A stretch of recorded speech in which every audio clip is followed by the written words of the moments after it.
to introduce our Saturday night speaker. His name is Hector E. He came from Los Angeles, California. I was privileged to hear his talks. I've listened to several of them and meet him this weekend. He is a dear and kind man who has a deep, deep passion for this program. And so it is now my privilege to introduce Hector E.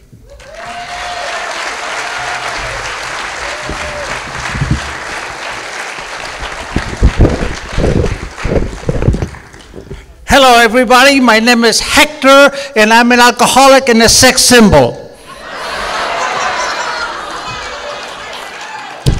Why is everybody laughing? Every time I say that, people burst out laughing. Even my best friend, Alba, this is a true story. I said, that girl called me a sex symbol. And she says, Hector, you're not a sex symbol. You're a sick symbol, Hector. Isn't that funny, okay? Anyway, I like to hear you laughing because God wants us to be happy, joyous, and free. The energy of this loving God is now reverberating in the room. We make contact with this fantastic power of what we call a loving God. And then we can do what it says here. I love these things. To have to be happy, joyous, and free. Thank you. I love your laughter. Anyway, I'm going to thank first Tad. I wrote a movie for him. A Man Named Tad. I want to thank my host, John. He showed me a picture when he was like 20 years old. He looked like Johnny Depp. I said, what the hell happened? Really, he was stunning looking, Anyway, wonderful, wonderful, wonderful host. We got along beautifully. I want to also thank the committee for this beautiful hotel, for the decorations, for the program, for the basket. I've been doing this for a long time. I have 38 years sobriety. And she called me before I came here. I said, what would you like to have in your room? And I'm diabetic, and all the garbage you put in your room I cannot eat, right? She got fresh fruit, cheese, crackers, and Lipton tea, diet Lipton tea. Thank you, thank you. Anyway, I'm going to tell you my story. Remember, whatever I say from the podium is just my experience and my opinion. Unfortunately, I happen to be very opinionated. And I may be wrong, but I'm never in doubt, okay? I was born in Argentina, and I came here 50 years ago. And we were very, very poor. Dirt floors, no running waters, And I didn't know, and my parents were very, very violent. But I didn't know I was an abused child until I came to AA. Here they give you all kinds of problems, I thought everybody, got chained to the sewing machine. My mother used to chain me to a sewing machine. It was nothing personal, really. She also chained my kid sister and the dog. She was an equal opportunity chainer. I was very afraid of my parents, but I was not afraid of being chained. You sit there and they dream about masturbation or something. Well, we didn't have cable TV in those days, okay? Anyway, she used to say, I'm not going to come, chase after you. You had to come to sleep. So when I was sound sleep, she would uncover and beat me up with a shoe or a piece of wood. So I was very, very, very afraid. My father was worse. He would get angry and grab a knife or a gun, and we all run to the street because the son of a bitch is going to kill us, So, and I'm not telling you this because it has anything to do with my alcoholism. I'm telling you this because at the end of my talk, I'll show you how I made amends and made peace with my parents, okay? So we're very, very poor, and I was very ashamed of my home. For the 18 years I lived in my house, I never invited a kid to come inside. When somebody had to go play basketball, I'll pick you up at 5 o'clock, Hector. At 4:45, I was outside the house waiting for them. I was so ashamed the way we lived. My mother was never very clean, So But I saved myself because I got involved in what you call it, in sports. And I became an athlete. And I would come home, drop the books, and go to the gym, you know. And in the gym, I met kids who had nice parents. And they have kitchens, and they have bathroom with toilets, you know what I mean? And faucets. So I used to go visit my friend Peter Hirsch because he had a bathroom with toilets and faucets. And I sat there and just looked at everything, you know. And so that was my life, you know. But since I was 8 years old, I knew I was coming here to the United States of America. I had seen pictures of you in magazines. I love those people.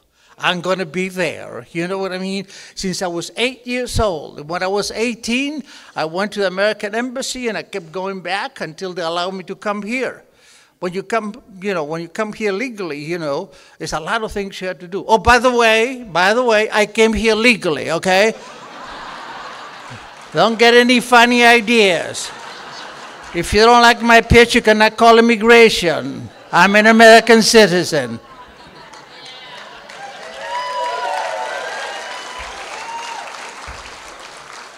So anyway, when I was 24 years old, I came to America.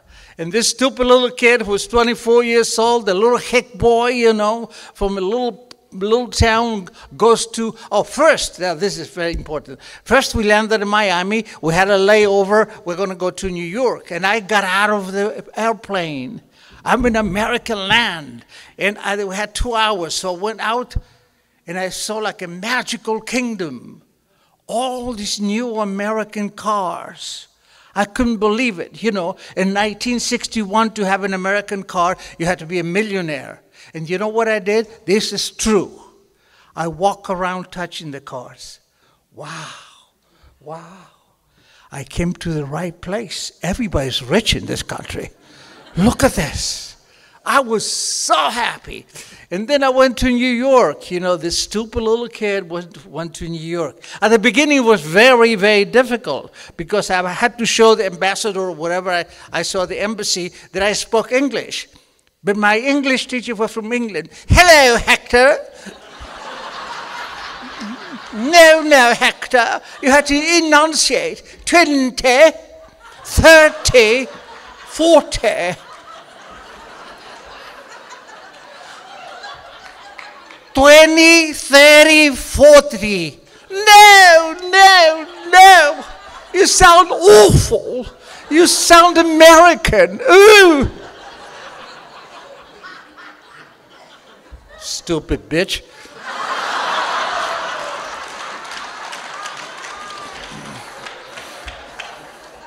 I'm going to America. I want to sound American.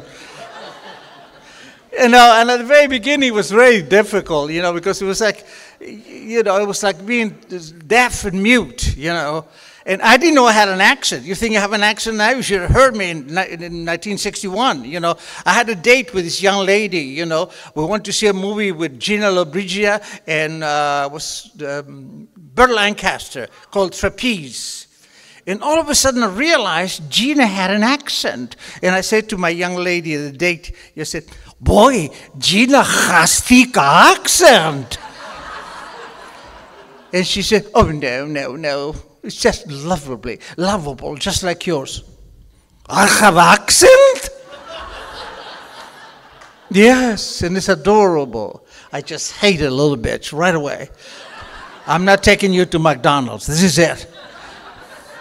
And then the next day I went home and I bought a tape recorder. And caca, did I have an accent? I sounded like Frito Bandido, I wouldn't talk from there on. I just wouldn't talk, And I wanted to be so American. My first dream as a child, when I came to America, I wanted to be a wasp, But I had this black afro, right? And the black mustache coming down to here. And no matter how I dressed, and I dressed in Brooks Brothers suits, okay? No matter how I dressed, I always looked like a Mexican yuppie, It's not funny, okay? So anyway, I worked really, really hard. and I saved enough money. And within a year and a half, 18 months, I saved enough money, and I flew to Europe. Can you imagine a kid in 1961 only a millionaire could do this? And I flew to Europe, and I visited 9 countries, and I stayed 4 months. And I saw all the great art in the world, Michelangelo, Da Vinci, all the Impressionists, all the Sistine Chapel, everything. And now when I think back, the 2 most courageous things that I've done in my life is coming to this beautiful country and doing that trip. And I realized now when I think back, I was giving myself an education. There was nothing on the walls of my house. We were too poor. When you're too poor, very poor, you have money only for food. Not a single picture. So I saw the greatest art in the world.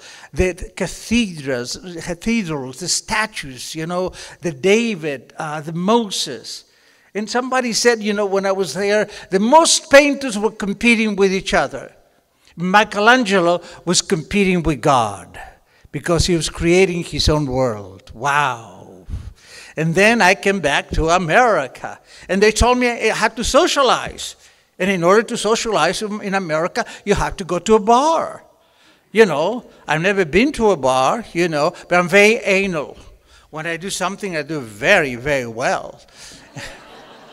And I dressed in my 3-piece suit, and I rehearsed for half an hour how to order a drink, I in the front of the mirror. Hello, whiskey, please.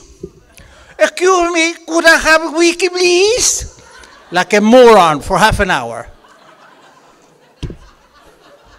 I walk into this bar on Madison Avenue, which is very, very shishy, I walked into this bar, and it's like very well. There's about 10, 15 men, very well dressed, dark suits, crew cuts, and they looked like a bunch of Mormons, you know what I mean? I didn't know Mormons don't go to a bar, And I thought, this must be a Mormon bar. Because you see, no. I'll tell you why. In my little town, the only Americans that came to my little town were the Mormon missionaries. And they tried to change us from unhappy little Catholics to unhappy little Mormons. And they were very nice. I said, this must be a Mormon bar, So the bartender came over with his crew cut, blonde hair. You see, English to us sounds like Spanish to you. It's gibberish. But I was prepared. I said, a wiki, please. Hello, wiki, please. He got pissed. And he grabbed this bottle with a beak. You know what I mean? And a little shot glass. I never seen a shot glass in my entire life. I've never been to a bar. And he poured this piss-like substance inside the little glass. And he put it in front of me. Why does he give me such a little glass? And I looked around. All the Mormons had tall glasses. Well, maybe it's because I'm short. You know what I mean? But I tried to act macho, so I pick up the glass, and I swallow the whole thing in one take. Oh, it was awful. It came out of my ears, it came out of my eyes, it almost died. And this Mormon that was standing next to me, who looked like a Gregory Peck in To Kill a Mockingbird, he said in Spanish, ¿Por qué no prueba Cuba Libre? Why don't you try Cuba Libre? Yes, easy to pronounce. Cuba Libre, por favor, Cuba Libre, Cuba Libre. Rum and Coke. I'm addicted to sugar. And from then on, I drank everything with Coca-Cola. Scotch and Coke. Vodka and Coke. And finally, I graduated to my drink of choice, sangria and Coke. Don't go, wait until you try it. You don't know. Hello? You see, I didn't like drinking. I did not drink. I liked what it did for me. When I drank, I was tall, well-spoken, I was a loud idiot. That's what I was. And I was thrown out of different places. You see, once I read this book, Leonardo da Vinci said the perfectly proportioned man is 7 times the size of his head. So I measure my head. This is extra large. According to that, I'm supposed to be 7 feet 2 inches tall. So every time I looked in the mirror, I saw this one of those Macy's guys with big heads, I thought I looked awful. See my nose? It looks like a bell pepper, right? Not funny. I had a nose job. I'm the only person I know who looks exactly the same, before and after. So anyway, that's why I drank. I didn't like anything about myself. I remember once I took a spiritual course, and they taught us to look in the mirror and said, I love you. And I looked in the mirror and said, you need a facelift. So anyway, I became an alcoholic real fast. I began drinking a lot. And I was always depressed. I had a PhD in depression. And I was, and I was always isolated. I didn't want you to get to know me, because if you get to know me, you realize that my parents are illiterate, that came from dirt floors. They died without knowing how to write, and you'll know who I am, so I isolate, right? By the way, the worst isolation, the worst loneliness is when you're surrounded by people and you cannot connect, So I had my first suicide attempt. Don't ask me why. Maybe the doorman didn't say good morning to me, and I'm very sensitive. I'll teach him a lesson. I'll kill myself. And I took 40 pills, and it's fabulous. Oh, it was so good. This horizontal line coming down, oh, this is so peaceful. I don't have to be tall. I don't have to speak perfect English. I don't have to conquer New York. Of course, it was peaceful. I was dying. And the phone rang. It was my friend Rudy. And Rudy's wife had attempted suicide. Within 2 minutes, he said, Hector, I know what you did. If you call me in 5 minutes from Bellevue Hospital, which is about 4 blocks from my house, I'll call the cops. He hung up. Oh, my God. I want to be dead, but I don't want the cops in my house. How embarrassing. So I floated to Bellevue.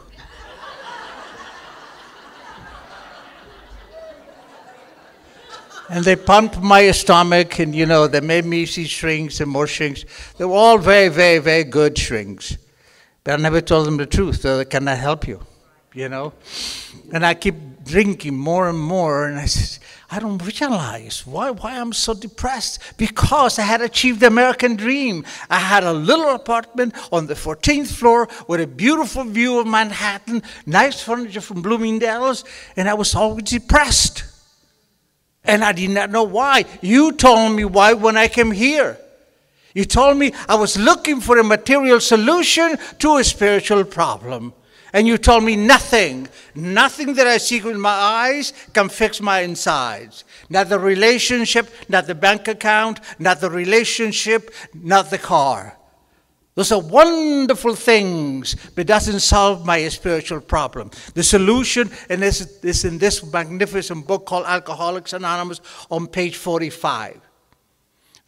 This says, lack of power, that was our dilemma. And then it says, well, that's exactly what this book is about. Its main object, I repeat, its main object of this book is to help you find a power greater than yourself that will solve your problem. I did not know that. I thought all these things are going to fix me. And they didn't. And I had a second suicide attempt and a third suicide attempt.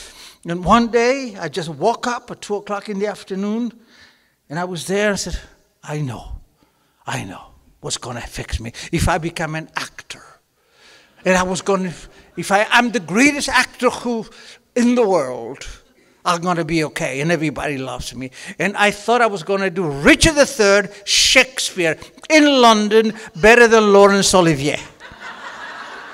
That's kind of difficult when you can't speak English. And I became an actor, you know, and I did commercials mostly in Spanish and do commercials, 3 commercials. You know, oh, Hector, any idiot can do commercials. Even Joe Namath does commercials. No, Hector, no, Hector, you had to do theater, theater. And God said, okay, you little schmuck, I'll show you. And I got into this play, Sticks and Bone, 1973. And we went to Broadway, became the toast of the town. We were there for 9 months and we won all the awards, including the Tony, which is equivalent to the Oscar in movies. And all the other, I couldn't believe that this idiot. And when I did the first preview, not opening night, the first preview, instead of doing my line, I said, oh my God, from Argentina to Broadway. Oh my God, I messed up the scene. You know, then I got used to it. I couldn't believe it. And I still was depressed. And I don't know why. You know, I have the clothes. You know, I'm working as an actor.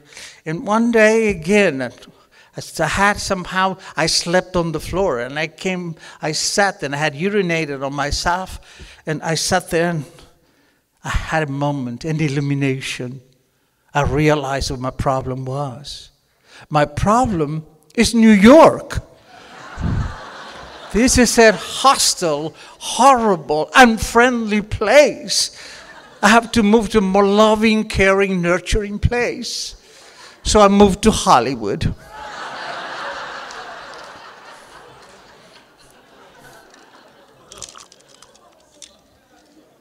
That's funny because when I drove home, you know, when I drove home from the airport, I saw a truck with a sign on the bumper in the back. He says, go ahead, honk again, I'm reloading.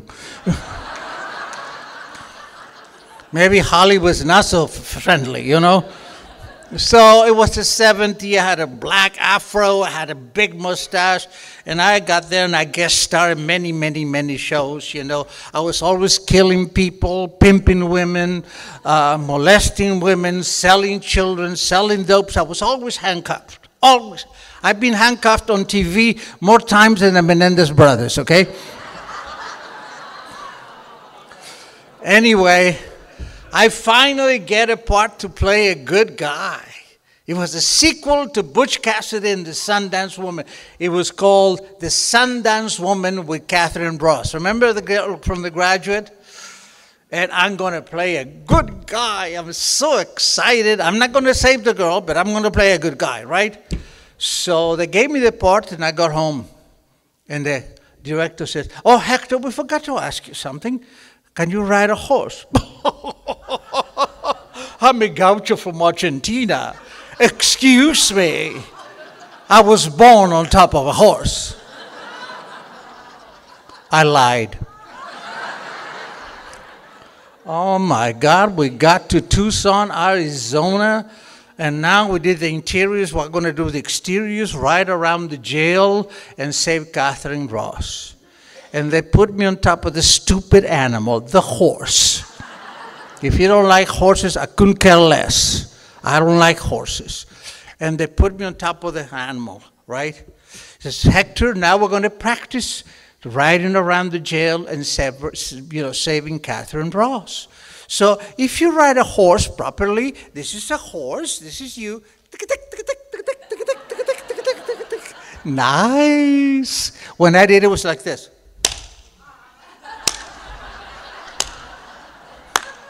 The director didn't think it was funny. He had a heart attack. Hector, how do you do this? This man and the horse are on one unit.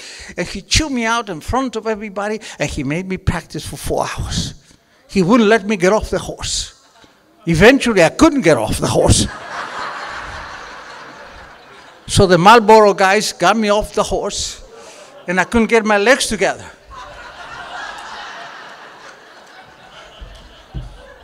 And I couldn't sit because my ass was a huge blister.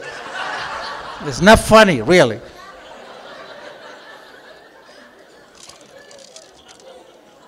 Anyway, I went to my hotel, bought half a gallon of sangria, some Coca-Cola, And I got pissing drunk, so I come back the next day on the set, and I said, "Excuse me, sir, I cannot do the scene. My ass is a huge blister." "Hector, we don't give a shit. You see behind you, it's 200 extras. We cannot hire them tomorrow." I look behind me, it's 200 Mexican horses. If I fall, I'm dead. So I know what we're going to do. They got some towels from the hotel, wet towels. They put it on top of that thing. What is that thing on top of the horse? The saddle. What a gaucho I am. Okay. And they sat me on top of the wet towels. I'm playing this heavy-duty macho bandido, okay? The mustache, the hat, the bullets, the guns, and I'm sitting on wet towels. Now, the 6 of us principal are lined up to go and save Catherine Ross, right? And they give us the gun. And it says, "Hector, don't cock the gun until you're galloping and shoot only in the air," okay? I have a hangover. And the wranglers are holding the reins of the horse over here. It was action. They slap the horses in the ass and we take off. So I'm going to get one shot. I'm going to get one shot. I cock the gun and I hold it like this. And the horse goes, boom. I shot the wrangler in the ass. Oh, he didn't think it was funny. So we do the take, and it was not good. So we're going to do another take. Now he now is holding the horse like this, right? I'm an alcoholic, but I'm not stupid.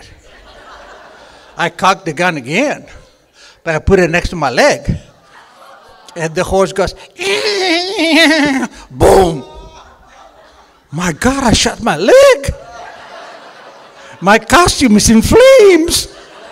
I couldn't care less. I had to save Catherine Ross. So I started galloping, and the flames start coming up. By the end of the take, it was like a torch on top of the horse. They went crazy. They threw me on the floor. They put blankets on top of me. They rushed me in the ambulance to the hospital. They rushed me to LA. And I had to be in the hospital for a whole month because I had 2 operations. 1 to remove the infection, and 2 to remove the infection and a skin graft. When I was in the hospital, my agent didn't send me flowers. And I'm very sensitive. Remember, I warned you. I am. I'll teach him a lesson. I asked my friend Irene to bring the pills. Oh, by the way, I was not into pills. I'm just straight alcoholic. I always have 40 pills in order to kill myself if something went wrong. Oh, I'm sorry, I'm lying. Somebody once gave me a little pill in the gym called Black Beauty. A lot of junkies here.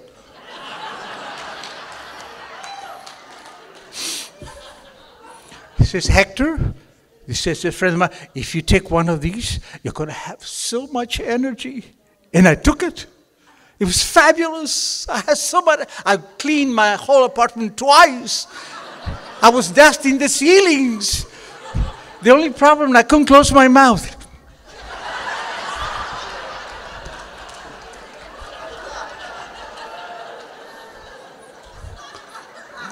Never again. Give me sangria and Coca-Cola, or give me death.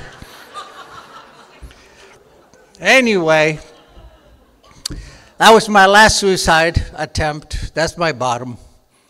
And I was in coma for 3 days. I had 2 cardiac arrests, and they had to revive me twice. And I had everything. I was dead for 3 days, and I had everything. I had a brand new Mercedes, I had beautiful clothes, I had a beautiful apartment before I bought my house. I had enough money in the bank to live a whole year without working. One thing was missing. I didn't have Hector. I didn't know who I was. I was a pathetic little man, totally empty inside, with 0 self-esteem. 0. And I had accomplished something. Remember, I come from a very poor background. I was working on television. I was making a living. I had beautiful things. I had achieved the American dream, but I was always depressed. They released me within a week, and it worked too fast. because I couldn't take the elevator in my building because if I don't move fast, the elevator door would knock me over. That's how bad those pills were for me. Anyway, 7 months later, my shrink, Michael Lebo, says, Hector, I think you have a drinking problem. I think you should go to AA. What? Me? Look, I'm dressed in a three-piece suit. I have a Mercedes. He says, Hector, just try it. So I went to a place called Charlie's Place, dark, seedy, and caca. I don't belong here, you know what I mean? And so he's going to forget. The son of a gun didn't. Hector, did you go to your AA meeting? Oh, I went to this place. It was dark and seedy, and I don't belong there. I said, oh, Hector, there's 1,700 meetings in LA. We'll find something else. Now we had 3,000. But then in 1979, it was only 1,700. And I went to this place, and it was very well lit. The people looked like you, fresh, beautiful. And somebody was playing the piano. I said, wow, this looks like a musical comedy. I think I belong here. And I had 38 years, you know. And I do now the same things that I did when I came to AA. I go to 3-4 meetings a week. I have 3 commitments. I have a sponsor I call once a week, rain or shine. He is in another city. I sponsor people. I pray and meditate. And on Monday nights for people who are serious, I take them through the book. It takes me 4 months. And I don't do this because I'm good or spiritual. I do this because I don't want to die from this disease. When you have 38 years sobriety, you see a lot of people die. And they were sober. They forgot to do one thing, make AA #1 priority. It's like I tell the guys that I sponsor, you know, it's okay to give AA only 10% of your life. Make sure it's the first 10%. AA comes before everything in my life. Everything, my career, my car, my family, my friends, everything. If I have to sell my house, I'll sell it. I live in a 1-room apartment. Because you know what? In AA, you magnificent people, you are my teachers. You introduced me to Hector. I thought I was a piece of garbage. You said, no, Hector, you're a child of God. And all the affable qualities that God has, you have. He is the macrocosm, and you are the microcosm. He is the whole, and you're part of the whole. And that's what this is. That we call it a spiritual journey, but an inner journey. It's the journey from the Hector I created based on fear, who thinks he's a piece of garbage and who lacks everything, to the Hector that God created is based on love and is whole, full, and complete. Because the power that created the entire universe, that makes an embryo to a beautiful baby, who makes a cosmos rotate in perfect divine order, that power is inside of this Hector that God created based on love. From here to here. What do we need? The 12 steps of Alcoholics Anonymous. That's what we need. And you introduced me to God. At the beginning, when I came here, I had a problem with God. You see, I come from a Catholic background. I'm not putting that religion down. But my God was not a loving God. My God looked like Charlton Heston, and he behaved like Leona Hemsley. He did not like the little people. So I had to find a God that I could work with. And I do a lot of spiritual studies, and I had a few titles up, you know. I've had spiritual studies now for 15 years. And I found this definition of God by Joel Goldsmith. And this really helped me. He said, regardless of how high my concept of God is, it is wrong.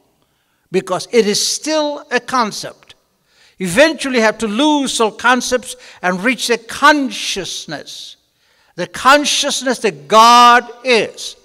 And then leave the subject alone, because with the mind you're never going to understand what God is. And the big book says, page 46. Even though it was impossible for any of us to fully define or comprehend the power which we call God. How can I, a little human being, understand a spiritual entity that takes care of the entire universe at once? When theologians and great religious authorities had not been able to do it. They talk about the punishing God, the omnipresent God, the loving God, the awesome God, but they don't say God is. What do they call it? These learned people. The mystery of God, or the mystery of all mysteries. And then, remember I told you God is, and the big book says the same thing. God is everything, or else he is nothing. And you told me, that for people who don't believe in God, no explanation will ever be necessary. For those people who believe in God, no explanation is necessary. For those people who don't believe in God, no explanation will ever be sufficient. For those people who believe in God, no explanation is necessary. I'm very, very lucky. I believe in God. I call God the power of the all good. And if I align myself with this divine entity and I work the steps, my life will improve. And where is the God? The big book says, deep down inside of all of us is the reality of that God. Deep down. You see, this is a portable God.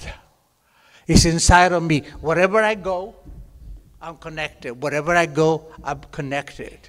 See, I thought God was floating someplace in the air. No. The Father and I are one. And I'm forever connected to them. The only mistake I can do is to think I'm disconnected. But I'm always connected to this loving power. And that's the difference between the God of religion, which is a punishing God. If you don't do this and that, you go here and here. You know what I'm saying? This is our loving God. Our God is so pure that he doesn't know inequity, okay? So that's what I believe. Now I'm going to talk about the steps.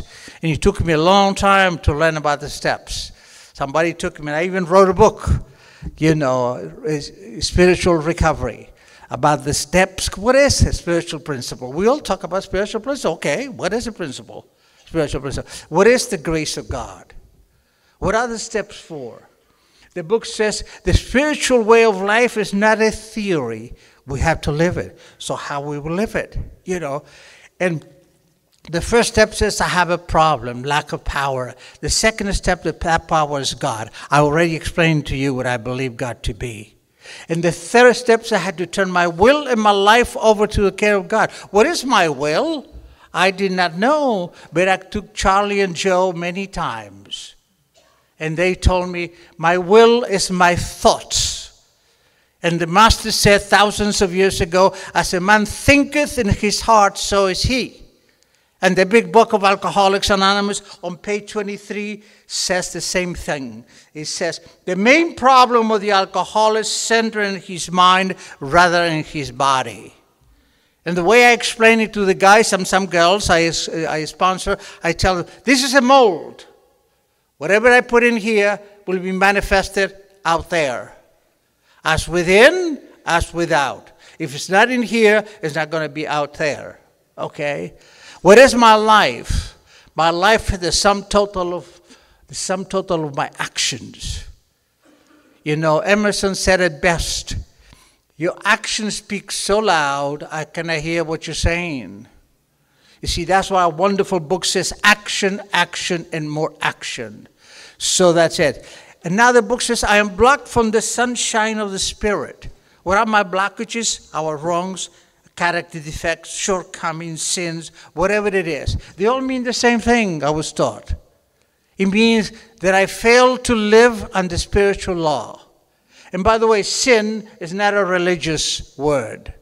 It's an antique Greek word that means missing the target. I don't know about you, but when I was drinking, I missed the target quite a few times. So I do 4 and 5. 4 and 5 is the relationship with myself.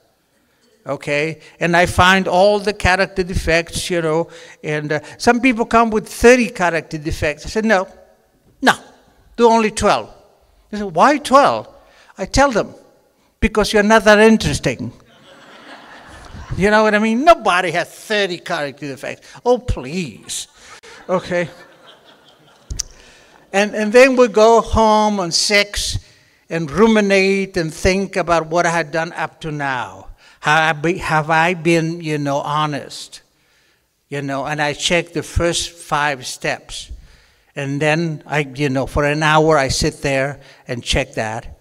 And then we do 7. Now, there is a way to do this, and it takes me 4 months to take somebody through the steps, you know. That's why I also wrote a format in my book, that 2 pages per step.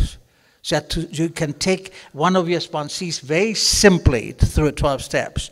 So 7, before we do 7, we do a list.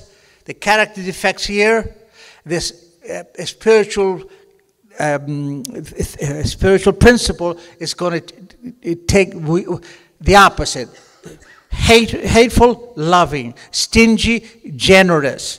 Impatient, patient. So I ask God to remove this in 7, and I ask Him to help me move in the direction of these things. And there are quite a few writing exercises that we do when we do the steps. Okay? So then we go to 8 and 9. 8 and 9 is my relationship with all the people that I hurt when I was drinking. We had to make amends. And there's a format for that too. A little card, you know, one of those office cards, 3 by 5, and we do it a specific way, and we do the list. And one of the things I forbid them to do, ever, do not make any amend without talking to me first. Because there are so many amends that you think you had to do, you don't have to do. And many you don't think you have to do, you have to do. Okay? And so we do 8 and 9. And then comes prayer and meditation. No, 10. 10. It's a spiritual tool to keep the channel open. Okay, why do I use the word channel? Because the 12-step, the St. Francis prayer and the 12 and 12. God, make me a channel of thy peace, that where there is hatred, I may bring love. Where there is darkness, I may bring light. But the first thing that the prayer says, make me a channel of thy peace. So I have to unblock this. And you taught me, God doesn't do anything for me or to me. He does it through me. So this had to be unblocked. So I do step 10, right? And it's a daily tool to keep the channel open. Then comes 11, prayer and meditation. My friend Harvey, who's British. Hello, Hector. Oh dear. No. And he says, prayer is when you talk to God. When you hear the voice of God talking back to you, it's called schizophrenia. The British have a crazy sense of humor. Prayer is to form a relationship with God. The interesting thing in that step is that pray only. Pray only for God's will and the power to carry that out. Because I don't know what's good for me. I thought being on television. I became a member of the Oscars. I've been to the Oscars all the time. I have the house. I have the car. And I ended up dead for 3 days in an intensive care unit. Obviously, I don't know what's good for me. Do I? Okay? So pray only. You see, the human never tells the divine. We ask for direction. And then we go into meditation. We just let go of the world of conditions and circumstances. That's the world of matter. In that world, you had to be so tall, so wide, you had to have this and that. It's a world of conditions and circumstances. We go to the infinite world of God. Silence. To hear the still small voice. And sometimes we hear it, sometimes we don't. But it's so important that we do that. I think the Master said, "Be still and know that I am God." He did not say, drive around in your BMW, eating a sandwich, texting, and listening to music, and know that I am God. Be still, Hector, and know that I am God. When I was coming out of a spiritual lecture by Marianne Williamson, there were a poster on the wall. It says, let me see if I can remember. Most of men's difficulties come from the inability to sit by himself in a room and wait.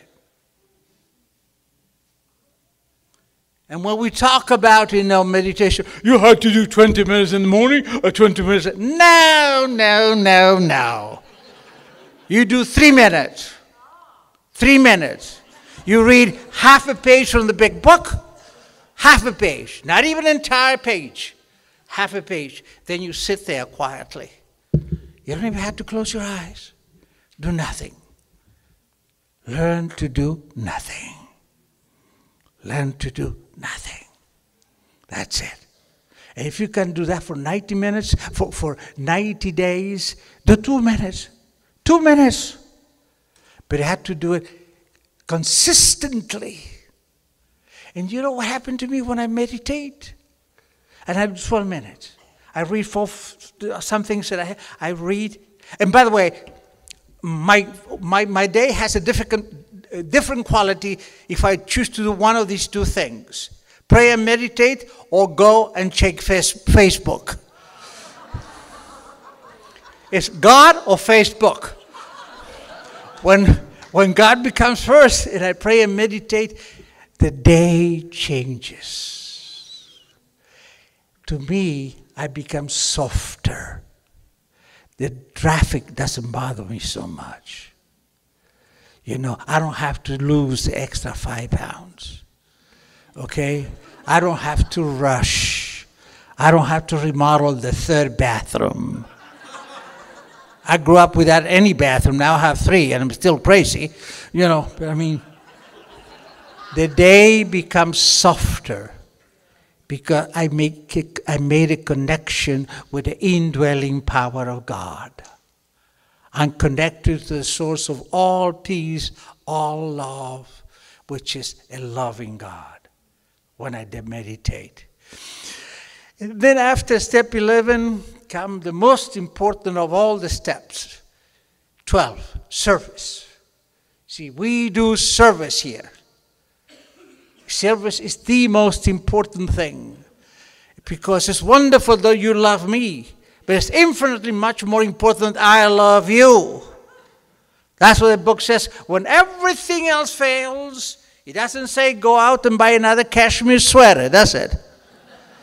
When everything else fails, go and find somebody to love, to care for, to help. I think Khalil Gibran, the great poet, said it best. When we die, the only thing that take with ourselves is what we have given away. And the most important thing we can give away is the gift of ourselves.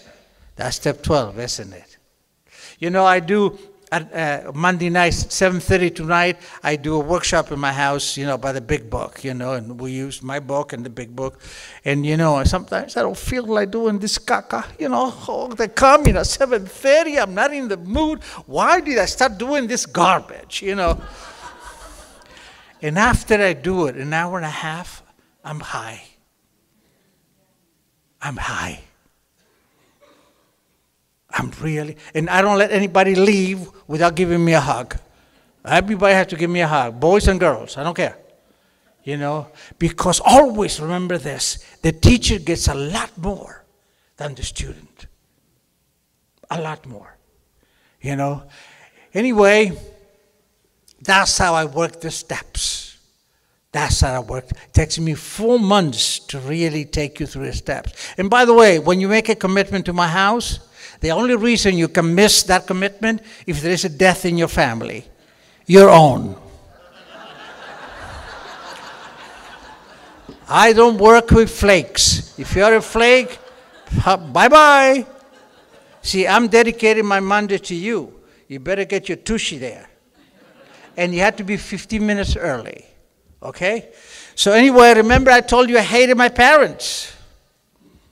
And the book says, you know, resentment is the #1 killer for alcoholics. Resentment comes from the Latin sentimiento. Resentment means refeeling. And you taught me here, resenting somebody is like drinking poison and expecting the other person to die. They think somebody, a person I used to know says, when you have a negative thought in your mind, your body has a chemical reaction. I did not know that. And I had to make, inventory about my mom. Yes, my mom sometimes chained me to a sewing machine. Yes, sometimes she beat me up. My father beat her up, she beat me up. And that was wrong. I'm not condoning that. But remember, she was illiterate. She never went to school. But she put her son, Hector, through 12 years of school. My father wanted me to be a delivery boy. No. My son goes to school. And she made me the clothes. And she bought me the always new books. And she sent me to 12 years to school. You know. And you see, most of us, maybe we don't get it, you know, at home. But we went to school. For 12 years, the teachers taught us something. My mom never went to school. So love is, I always say to the guys I sponsor and the ladies, love is like any other subject. Unless somebody holds you and touches you and hugs you and loves you, you don't know how to do it with somebody else. Mom and Dad did not know that. But she loved me.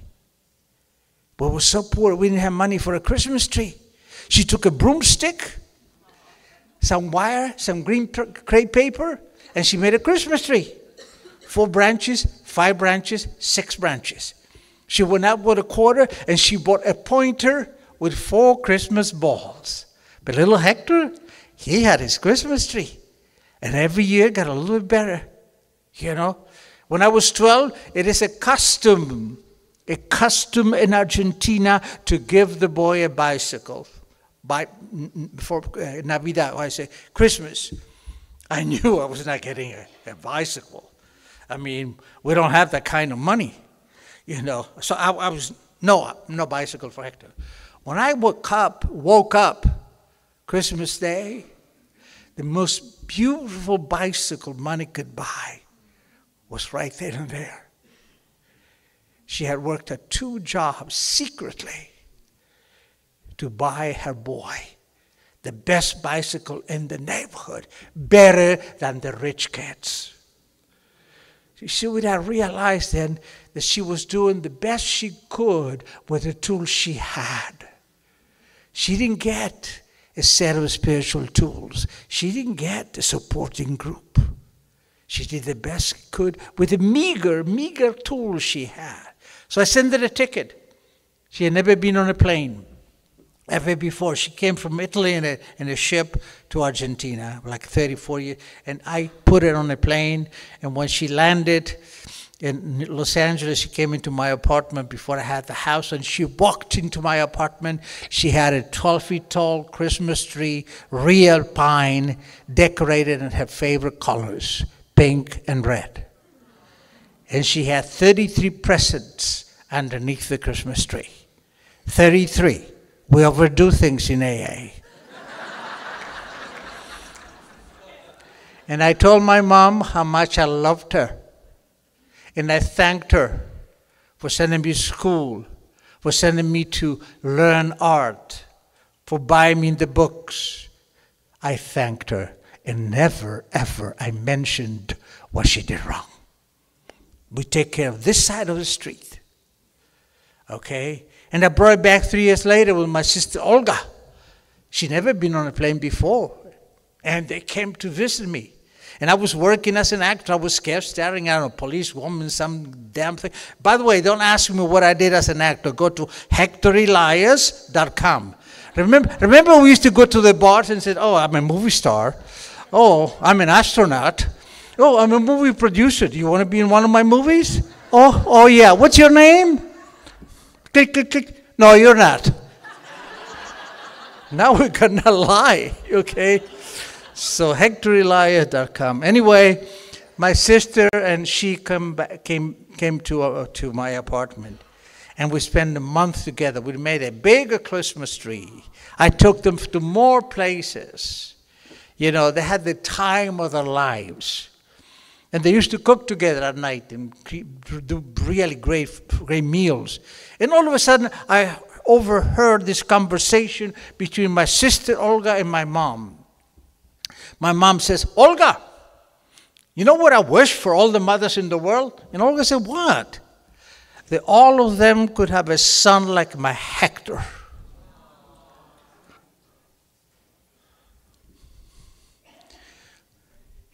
And that relationship was healed. When she passed away, my heart was at peace. I worked the steps, even on my parents. Somebody, Sean Allen, who once said, if we keep asking for our parents' approval, we shall remain forever a child. If you pass 20, you don't need mommy and daddy. What you need is a good sponsor. But we have to make amends with your parents, not for them, for us. Because if I hate my parents, I will have trouble all my life with authority figures. My boss, my coach, the policeman. Okay? So that was healed. When my father was a little more difficult, I didn't know where the hell he was. I have 14 years sobriety. I hadn't heard from him. And all of a sudden, I received a letter from Syria. He had moved there, remarried, and he wrote a letter. Hi, son, how are you? Haven't heard from you in 14 years. Of course, he hadn't. I didn't know where he was. And he said, one more thing. I just wanted to say hello. One more thing. Can you send me some money because I have to pay some taxes? What? You write me after 14 years because you need money? And then he continued. Oh, one more thing. My family here says if nobody talks to me from the other side of the ocean, I must have done something wrong. And if I did, I apologize. Ha! Did you do something wrong? And I began writing back. And I began listing everything he did wrong. And it's 4 pages now. And this is the truth. I'm in AA. I don't lie, okay? And I kept writing and writing and writing. And then I made a mistake. Newcomers, never do this. Newcomers, pay attention. I asked an old-timer what to do.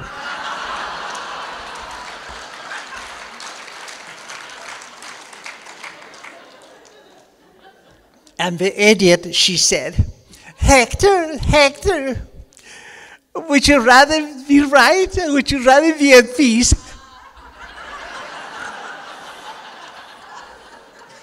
I'd rather be right. I've been waiting for this shit for 60 years.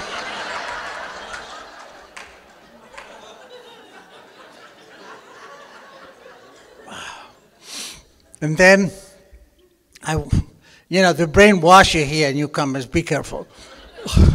And then I made a mistake. I went to see my shrink, the one who sent me here 38 years ago. Such a beautiful person. He said, Hector, you had to go to Syria and meet your father. What? What? Syria is full of Syrians. They all look like him. No! But they brainwash you. Newcomers, be careful. And I called my dad on the phone. He sounded senile. And I told him, I'm going to be there in 2 months. And I landed in Damascus. And this giant that used to beat me up that I was so afraid of, terrified, is about this tall. This little old man, bald-headed, wispy white hair, funny baggy pants, running towards me. And he embraces me, kisses me all over. And he's sobbing. I'm sobbing. Why am I crying? I don't even know this man. People watching us are sobbing, you know. And then he took me by the arm, by the hand, like I'm a 5-year-old, put me in a taxi and took me to his village. This very, very, very poor village. And he told me his story. You see, his father, when he was born, his father was 17 years old. His mom was about 15, 16. They never went to school. They never sent my father ever to school. Okay, so how is he going to know how to be a loving, caring, nurturing father? Then he moved when he was 17, 18, married my crazy mother and had us. But he loved me. He really loved me. I just did not want an illiterate peasant from Syria to be my dad. No, no, no. I want Bill Gates. And God said, no, no, son, this is your father. This is the one you have to love. And he loved me so much that he made me dress in a 3-piece suit. I don't know why I took a 3-piece suit to this poor village. 3-piece suit. He bought steak, which is very, very expensive in Syria, like caviar here. He put it on the table, the dining table, and he made me eat it, and he invited all the villagers from the village to come and meet Hector, my son from America. And about 15 or 20 of them came over and shook my hand. The last one was a beggar, a blind beggar without shoes, a smelly beggar without shoes. He was blind. And my father took his hand to my face so that he too may know what his son looked like. That's how much he loved me. You know, I spent a whole week, 8 days with him. I photographed him, I taped him, and I listened to him. And I understood the little guy, just like my mother. You know, every picture I have in Syria with him, he's leaning away from me. In all the pictures, it's nothing personal. I have a picture of him and his new daughter, and he's also leaning away from her. He didn't know how to love. Remember what I told you? Love is like any other subject. Unless somebody loves you, you cannot give it to somebody else. And Father Leo says, you know, all of us alcoholics are skin hungry. Skin hungry. We need a hug. We need a handshake. We need somebody to put their arms around our shoulders. We need to be hugged. He didn't. And I spent a week with him. And at the airport,